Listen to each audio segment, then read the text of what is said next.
We must stop exploiting babies and families in the name of science. Hey everyone, I'm Megan from the University of Mary Washington with this week's Pro-Life Gen News. The Department of Health and Human Services has begun working to end federally funded research that uses aborted fetal tissue. This is great news, and it's just one more reason why elections matter, since having a pro-life administration like this one affects the policies used.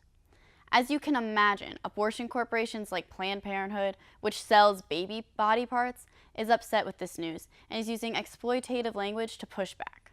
Abortion corporations, along with some researchers, are trying to claim that aborted fetal tissue is necessary for research into issues such as HIV or ALS.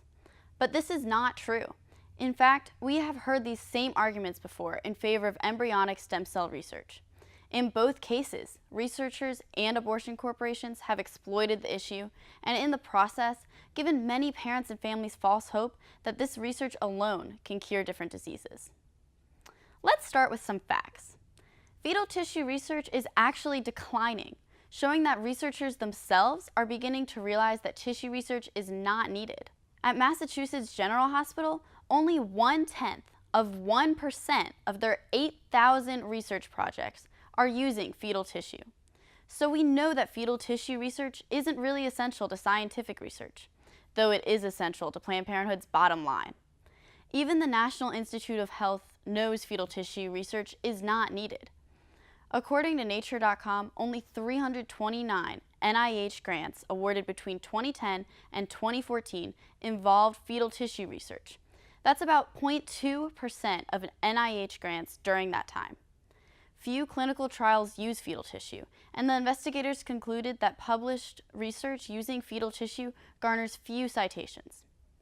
Dr. David Prentice, who is a former university and medical school instructor of molecular genetics, obstetrics, gynecology, and life sciences, had this to say: "The success of fetal tissue transplants has been meager at best, and ethically derived alternatives exist and are coming to dominate the field.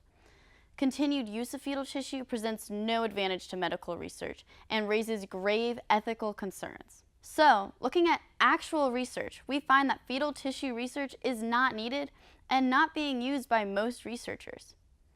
Now let's discuss the ways industries involved, researchers, and abortion corporations exploit people. Often, abortion corporations and researchers, aided by the mainstream media, fearmonger over what will happen if aborted fetal tissues isn't used. The Washington Post tweeted, "Trump administration halts study that would use fetal tissue to discover a cure for HIV." Larry Goldstein, the director of University of California San Diego stem cell program, said, "It will slow some projects down that are vital for sick Americans." The same claims were made during the debate over using embryonic stem cells, even though they had rarely, if ever, been used as successfully as adult stem cells to treat diseases. In fact, Dr. Prentice told Students for Life that there are plenty of alternatives for research. According to Prentice, neither aborted fetal tissue nor embryonic stem cells have produced any validated treatment for any disease. In contrast, adult stem cells have treated over 1.5 million people around the globe for dozens of different conditions. Prentice noted that stem cells obtained after birth or from adults are also solid alternatives for research, and ones that do not present the same ethical issues as using aborted fetal tissue. So there you have it. We don't need to use the fetal tissue from aborted babies in order to do research. Now what can you do to help? First, you should write to your senator or representative in Congress and tell him or her that you do not want your taxpayer dollars to go to funding fetal tissue research.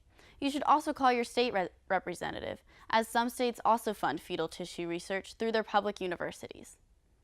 Second, continue to educate yourself on the science being used in research so that you're ready to combat the myths about fetal tissue research.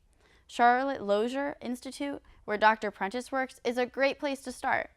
Another great place is the John Paul II Medical Research Institute, which conducts ethical research using adult stem cells and abides by pro-life principles.